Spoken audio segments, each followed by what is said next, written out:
Welcome to the Doctor Journal Club podcast, the show that goes under the hood of evidence-based integrative medicine.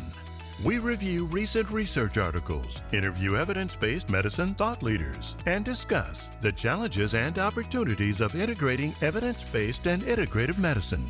Continue your learning after the show at www.drjournalclub.com.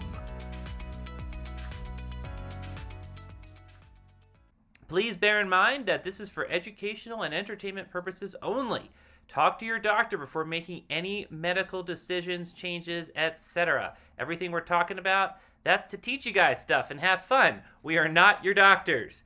Also, we would love to answer your specific questions. On drjournalclub.com, you can post questions and comments for specific videos, but go ahead and email us directly at josh@drjournalclub.com. That's josh@drjournalclub.com. Send us your listener questions and we will discuss it on our pod.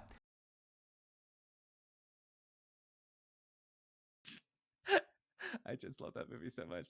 There was probably my favorite's Talladega Nights. I don't know. What's yours? Sweet Baby Jesus. Oh, yeah. I like Shake it No, we're not cutting any of this out, by the way. And then it was the what was the one where they were like figure skaters? That one was awesome. That was a good one. I like Anchorman. Anchorman's good. Oh, Anchorman's just classic. Oh, so the Rumble. And then I really, really liked Eurovision. I actually watched that movie. Oh, I don't think I saw that one. It's on Netflix. I watched that movie, and then immediately once it was done, I actually watched it again. And there's very few movies. I don't think I've ever done that with a movie, but I was like, this was so funny. I'm watching it again, like in real time. Okay, Adam, this is why we're getting hate mail that we're too chatty. We're talking about random stuff like this. Hey, you know what? What? People who are hating can make their own podcast, and then they can go listen to it. How about that? Yeah, I guess that's true. Okay, so listeners, let us know. We got some feedback that maybe we're a little too chatty and having too much fun and not as organized. So for those who want to produce the show for us, by the way, we don't make any money off of this. So although you might be satisfied that we're not talking as much, you're not going to get paid for it. So I think my favorite thing is that it's the person who was you're too chatty about your lives was my father. He's just I'm like, oh geez, thanks, man. Thanks, Dad. I don't know. It could be that all our other professional contacts are just putting up with us, or maybe they like hearing it. There's also this really cool button where you can go a little bit forward, a little bit faster. You can always do that. You can always just skip our chattiness. I think it's called fast forward. We try that out. My dad's gonna kill me when he hears this. All right. So today we are talking about a bear of a paper. Did you read it? Oh man, you son of a. All right, so this is such a complicated paper, and I'm I haven't heard from Adam yet complaining about how technical it is. He probably hasn't read it. I have not. Totally called it. I have not. Totally called it. Are there pictures at least? No, there's no picture. I mean, there's a little bit of infographic. There's one infographic, which is not going to help you with little people and pictures of food. So thank you, Alana, Dr. Garovich, for sending probably the most complicated paper I've read all year. And thank you, Adam, for just leaving me out on the lurch here. But let's talk about this. So this is a really, actually, this was pretty influential for me. I still refer to this in my practice. It was a paper that came out in Cell in 2021. So Cell is a major career-defining publication if you make it in there. Out of the Sonnenberg lab, which is this, I think, husband and wife team that are just, I guess it could be brother and sister, I don't know, that are just really amazing researchers and scientists at Stanford in the microbiome. So I think what's so interesting about this is it's one of the few randomized trials we have on the microbiome, on interventions for the microbiome, because everything that we have, almost everything we have is observational studies and looking at all this data points. So anyway, maybe we start with what are your overall thoughts about microbiome diet? So if a patient comes to you and is um, hey, I want to eat a certain way to like improve my microbiome? Like, what are the thoughts that come to mind about the science or interventions anyway? Yeah, I mean, I think when it comes to the microbiome, it's kind of we kind of throw that term out and kind of don't really know. I feel like a lot of people don't really know what they mean when they're actually saying that, and it's kind of Yeah. this like catch-all phrase, and it's kind of trendy, and so people are just kind of throwing it around. Um, I think the reality is it's such like a huge topic, and from what I've seen, what I've been familiar with, at least from the world of like IBS and IBD, where my background in my meta analysis was, is that we really like can't do too much isolation of organisms, and then um, trying to see like, okay, if we give this organism, does it have this effect, or if we increase this, what happens here? I mean, there's like millions and billions, and there's so many organisms out there that if we just give one, you really think that that's going to make like this drastic difference? And I mean, perhaps it may, but I mean, there's just so much going on there that it's really going to be something that's hard to control. And what we are seeing just in general, at least from what I'm familiar with going into this paper, is that a diet that's high in fiber, that's very diverse, and contains fermented food for the most part, is very beneficial for our microbiota, increasing the diversity, sort of increasing the resiliency within our gut, and just not trying to complicate it too much. Yeah, so I think like in general, I think those points are good, but it's this very interesting, and that's what I was figuring you were going to say something like that, which is why I wanted to ask you. I think the microbiome research in general is huge. Like from a scientific perspective, it's highly professionalized. There's so much research out there, but it's also like so highly complex, as you pointed out, and a Hmm. lot of the research is observational and not intervention specific and not randomized. And so, we have all these tantalizing connections between diversity and this condition or this organism and that condition, and it's sort of hard to piece it apart in a clinically relevant way. I think maybe that's the major take home. So, like for example, it is pretty well established that like IBD has like one of the aspects of IBD is some form of dysbiosis, right? That is sort of like part of the trigger in a susceptible individual, right? So like that's pretty well established. But then the question is like, what do you do with that clinically, right? And so that's a big question. Also, clinically, we know that there are many studies on particular probiotic strains that have really good clinical impacts. And we know that, but how exactly they work, we don't know. Right.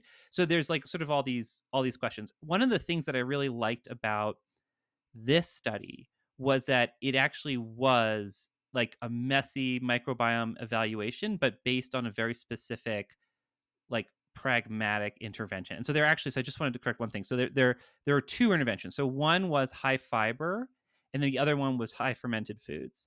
And what was so interesting, well, maybe we'll just kind of walk through the design of the study, but it was actually not, it was somewhat surprising results. But any further thoughts on like big picture microbiome research stuff at this point? I mean, and I did say something about like clinical data and looking at like specific strains. There are some products out there that do have clinical trial evidence for supporting their use. I know that there's one particular one for IBD, with specifically for ulcerative colitis, but not so much evidence behind it for Crohn's. And it's not to say that if you make a change to your microbiota, it's going to change, um, you know, a specific thing. But I think oftentimes we're like, oh, the gut brain axis, the gut this axis, the gut that axis. And it seems like we can Mm-hmm. kind of get too focused in on that, and then we kind of lose sight of big picture other items. Now, yeah, sure, affecting the microbiome can certainly have an influence on other bodily systems, but I think we just have to be cautious when we are kind of throwing those terms out there. Yeah, I think they get overplayed. I think is probably what you're getting at. But what's so interesting is like there's also like a lot of solid research. So maybe you're referring to VSL, Yeah, yeah. which is like a highly studied multi-strain probiotic, high dose probiotic for UC for ulcerative colitis. But there's others as well that have been multiple randomized trials. And there's all sorts of strains that have been studied for different conditions. We've done a lot of research in, there's IBS. We've done a lot of research in C. diff prevention and antibiotic associated diarrhea prevention. So there are very specific interventions where I think the data is there. But again, it's like we give this probiotic, patients get better, but maybe we don't know why. Whereas here it's like, we're going to make this overall diet change and we're going to see what happens. And so like so let me just set the stage here a little bit. So this was a randomized prospective study, which again is very rare with microbiome studies, where you had two arms, 18 people in each arm, so not very large. And essentially, one group got a high fiber diet recommendation, and the other group got a high fermented food diet recommendation. And they were tracked over, I think, 17 weeks total. They just looked at everything, like omics up the wazoo, essentially. These were healthy people, and they just wanted to look at what is going on the microbiome perspective, like from a bacterial perspective, from a protein perspective, from all the omics perspectives. Like, what are we seeing here when we feed healthy people these different diets? And so for 3 weeks, they just collected data, right? Because that's pretty much like what they were doing, and they wanted to make sure that things were stable. Then they did 4-week rev up of either the high fiber or the high fermented foods. And so we'll talk about what those diets look like in a second. 6 weeks of maintenance, sort of keeping you at that dose, and then 4 weeks of choice, where essentially they said, yeah, if you like it, you can continue, and we're just going to keep on measuring you. And so there's different sort of advantages to each of that. But let me just speak briefly to the intervention. So like the baseline fiber intake was about 25 grams per day, which is kind of surprisingly high for an American population. So I was impressed with that. And they moved that up to, I think it was 45 grams per day average by the end of the intervention. So a nice solid increase in fiber quantity. And then fermented foods, they pretty much went from an average of close to 0 to an average of just over 6 servings per day. It looks like that consisted of like kombucha, yogurt, kimchi. Yeah, so it was interesting. Like they let the people choose their own in like what they wanted to use. So like some people were like straight up yogurts, other people were like sauerkrauts, and like so it was also kind of interesting in that the approach for that differed widely. It wasn't like everyone had to drink this yogurt drink for 17 weeks type of thing. So I kind of liked the variability that allowed for. So that was kind of neat.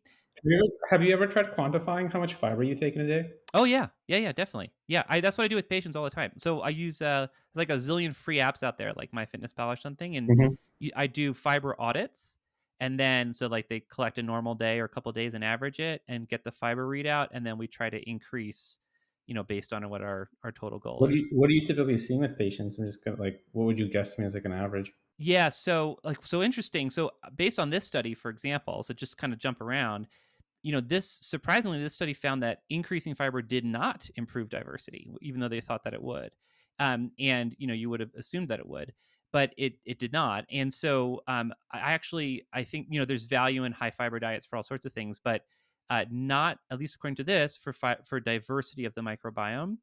And there's another study that I reference a lot in clinic that talks about fiber variety as opposed to quantity. And that does seem to shift diversity. So what I tell patients is I want an audit on the number of like minimally processed plant-based foods that you're getting in a day. And we're going to work on the variety of it if we're trying to target the diversity aspect, not necessarily the quantity. But what happens, of course, is as you do that, your grams of fiber will increase, sort of like naturally.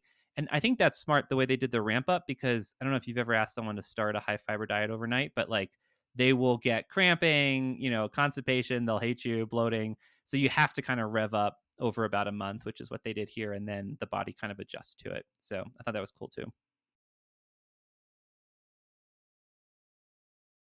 Look, the thing is, we don't do this for money. This is pro bono. And quite honestly, the mothership kind of ekes it out every month or so, right? So we do this because we care about this. We think it's important. We think that integrating evidence-based medicine and integrative medicine is essential. And there just aren't other resources out there. The moment we find something that does it better, we'll probably drop it. We're busy folks. But right now, this is what's out there. Unfortunately, that's it. And so we're going to keep on fighting that good fight. And if you believe in that, if you believe in intellectual honesty in the profession in integrative medicine and being an integrative provider and bringing that into the integrative space, please help us. And you can help us by becoming a member on Dr. Journal Club. If you're in need of continuing education credits, take our NANCIAC approved courses. We have ethics courses, pharmacy courses, general courses. Interact with us on social media, listen to the podcast, rate our podcast, tell your friends. These are all ways that you can sort of help support the cause. Cool. So, and then fermented foods, like I said, it was a variety. And so, what was interesting, I think the main take home here was that with the high fiber diet, they did not see an increase in diversity. With a high fermented food diet, they did see an increase in diversity and a decrease in inflammation. So they looked at all like a zillion cytokine markers and markers of inflammation, and they saw a significant decrease in those as well.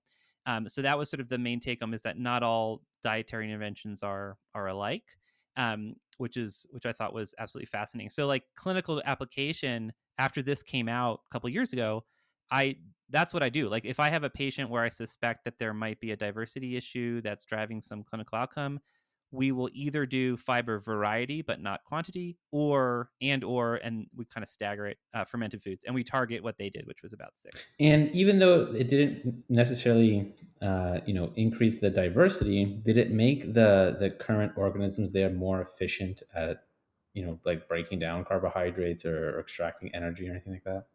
Yeah, so that was an interesting take too. Like I feel like when I was reading it, I kind of had like Adam in the back of my head of being like, they're biohacking, like they're p hacking. There's so many outcomes here. It's just insane. Like so, like a lot of me was thinking like this was so clearly exploratory because it's like a benchtop science type of a lab.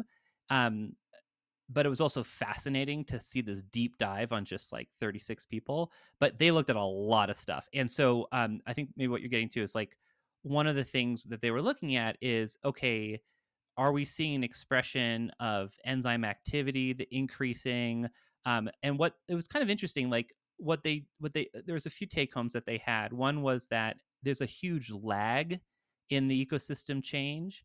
And so, like, for example, while they didn't see like immediate change, once people got to choice level, which was like, more than a month in or so, more than 2 months in, that was when they had like the highest diversity levels. And so even though people were having less of the fiber or less of the fermented foods, because it'd be like, okay, we're done with our 6. Now, if you want to stay, you can. And they did kind of, maybe they do 4 or something like that. And yet the diversity was the highest. So they think there's like a time lag, which makes sense. Like the ecosystem is somewhat resilient to change. And then the other thing was it's not becoming more efficient. So like when they looked at the high fiber diet, they were still seeing residues of carbohydrates in the stool. So it's like essentially the fiber was increasing and the ecosystem could not handle it. Like there was still all this fiber that was not getting digested. And one of their hypotheses was that if you have a quote unquote poor, industrialized ecosystem, like it just can't handle an increase in fiber that well, and so you're having this inefficient kind of deal, or you just need more time, more than 17 weeks. Like that was the other idea, was this just super resilient, and if we were at this for another 17 weeks, maybe we would see statistical significant differences. But yeah, I think it was kind of interesting to see that you are seeing changes. It depends on the diet, which I guess isn't too surprising, but also like the gut is changeable, but from diet, but also somewhat resilient. Yeah. And I mean, you know what I'm going to say. This is, from a clinical standpoint. That was my Adam voice. It's like, well, how is Yeah. this clinically relevant? Because I mean, you can monitor all these inflammatory markers, especially when this is like in vitro, right? This is not, we're not seeing any sort of like clinical response to some sort of disease process. These are for the most part healthy individuals. All healthy individuals. Yeah. And so we're measuring all of these inflammatory markers, but so what? What does that mean? Right. So that's the question. And, I think they're like, they bring that up as a limitation, and they're like, yeah, next step is to do it in diseased populations. And, you can see an argument where like, well, if you have an inflammatory condition And now we kind of know that we have a mechanism on how fermented foods might decrease inflammation. Maybe you try that. So I'm curious to see their follow-up studies. But yeah, I mean, this basically just shows that in a healthy individual, you can, pop up their diversity levels. Another really interesting tidbit I thought, Adam, was that with the fermented food, so there was all this increase in diversity. But so the assumption is, where are those bugs coming from? They're coming from the fermented foods, right? Like that would be the assumption. It's like whatever weird organisms are in the kimchi that you're eating is like where that diversity, where those taxa are coming from. But it's not. So then they like sequence those foods and then like compare them, and it's like made up like very like a small amount of the increase in diversity. And so Oh, interesting. yeah, it was super surprising. And they were saying like it's something about the fermented foods that change the environment that allow the ecosystem to become more diverse, which I thought was just fascinating. So it really is like an ecosystem shift, not or more, yeah, more open to a more diverse ecosystem than like, oh, we're just throwing. It's like a fancy probiotic. We're like just throwing probiotics at it. Like it seemed to be Right. kind of different, which was I thought super super interesting. And then the other really interesting tidbit from like a microbiome nerd perspective is, you never know. Like when you run these reports for microbiomes, you get these reports back like beneath detection limit for stuff, and then if you were doing an intervention like this, all of a sudden you see them and you're like, okay, that's an increase in diversity. But the question is, were those extinct organisms in your ecosystem that were replaced with the food, or was it that they were just beneath detection and had an opportunity to grow up, quote unquote, and to become detected?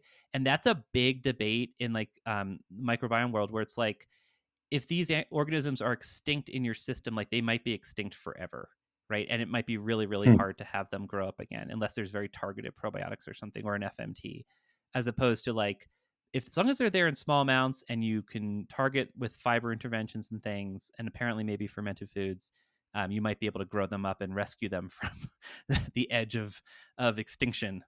Yeah, and I mean, one question I have, and I don't know if you know the literature behind this, but are we seeing in individuals with inflammatory bowel disease, is there any literature supporting, either a high fiber diet, or b, a diet high in fermented foods and clinical remission rates? I'm not aware of any. I think that would be very interesting, especially with these findings, right? That we can decrease inflammation with these fermented food interventions, which I think is fascinating. Yeah, I mean, I think that's the next, if they haven't been done yet, I think that's the next question is, okay, based on these findings, can we look at inflammatory, inflammatory conditions and try out these interventions? I have not. Well, I guess the way I use it in clinic, which is many steps removed from the research, at least that I'm aware of, is like if there's a clinical condition and there's a potential connection with the microbial ecosystem, and we have evidence that their ecosystem is a mess or dysbiotic or just low diversity, we might try. I will absolutely try these interventions. Those are my go-tos, before even probiotics, is high fermented foods and fiber variety, to see if we can improve diversity. But that's not the ultimate outcome, of course. The ultimate outcome is like, clinical symptoms. Yeah, and then on the flip side, it's like, okay, well, for some of these like highly effective medications, like a Humira or Remicade for people with Crohn's or ulcerative colitis, is that changing the microbiome Yeah. in any sort of consistent way? Right. And then does that change have anything to do with inflammation? Yeah, that's interesting. Like, so the opposite direction. I bet Alana, who asked us to do this paper, would know all that because A, she's a genius. B, like IBD is her world. Mhm. So Alana, if you're listening, let us know if there is that literature out there. I'm quite curious. I mean, more and more we're learning about these connections with everything that we take and its impact on the ecosystem. Um, but yeah, I think, I guess the main take home, there's a few interesting tidbits here that I think we talked about, and I don't think we need to belabor it too much. And this is like a 50-page paper with like insane methods that I don't think make sense to anybody besides like molecular ecologists. But I think the main take home is this diversity, inflammation picture, the different diets, etc. But again, I think the most interesting thing to me was, there's just so few studies where we're doing this in a randomized intervention way that's pragmatic. And that was really exciting. And I agree. I think the next step would be, okay, let's do this in an IBD population and measure these, biochemical outcomes and also clinical outcomes as well. Did you think it was interesting that the study was sponsored by Big Kimchi? Big kimchi. You're messing with me, probably. I didn't look. I'm assuming you're messing with me. I am. Okay. I don't know that that's a big lobbying group, but you never know. I do know that this team at Stanford has done some really neat research, so we might have to follow up with that in the future. Cool. Anything else you want to talk about in terms of this paper or the concept in general? One of the things I did note was they registered their trial on clinicaltrials.gov. We've talked about that before being very important. But yeah, and then just a lot of biohacking, like a lot of outcomes. Their primary outcomes were not statistically significant. And so everything that they're talking about was exploratory. And my goodness, did they explore? Like we're talking probably 100 different clinical outcomes at least that they were looking at. So some of these might be random. Some of these might be coincidental. They also don't have a true control. So like both arms had an intervention of sorts. So we don't have like a placebo control or something like that. So these are some, minor limitations. Again, I don't think the purpose of the study is to change clinical practice. I think it's meant to be exploratory. And in that way, it is quite interesting. Mm-hmm. Yeah, I mean, also to keep in mind, there's only 17 participants, was it, per group? So yeah, I think at the end they had like 18 per arm or 17 per arm or something like that. Yeah, it's very small, but that's the interesting thing is like when you look at depending on the outcome, right? Like if you have like this huge ecosystem data, an omics data, you don't need a huge amount of people to have precision within the individual, but any conclusion that you're reaching, yeah, on a population level is limited by, just the size. But again, like they must have run, I don't know, $100,000 worth of tests per person on this. Like it's just kind of crazy. So, yeah, it would be limited in overall. And that's the other thing I'm always wondering about, like these ecosystems are so many things impact them, and people are so different, and BMI matters and age matters and what your diet matters and where you are in the world matters, and it's like all these variabilities. And so it's almost like you're probably going to lose the forest from the trees on a population level, but I guess that they're interested in on an individual, if this is our baseline ecosystem, what is shifting, and is that shift consistent across ecosystems, across individuals. So that I think that's sort of the main take home there. right. Yeah, no, I think it's an interesting paper. I think the concept is interesting from like a pure scientist standpoint, but definitely can't take this paper and run to the hills and sort of justify any sort of like clinical reasoning for a lot of stuff, in my opinion.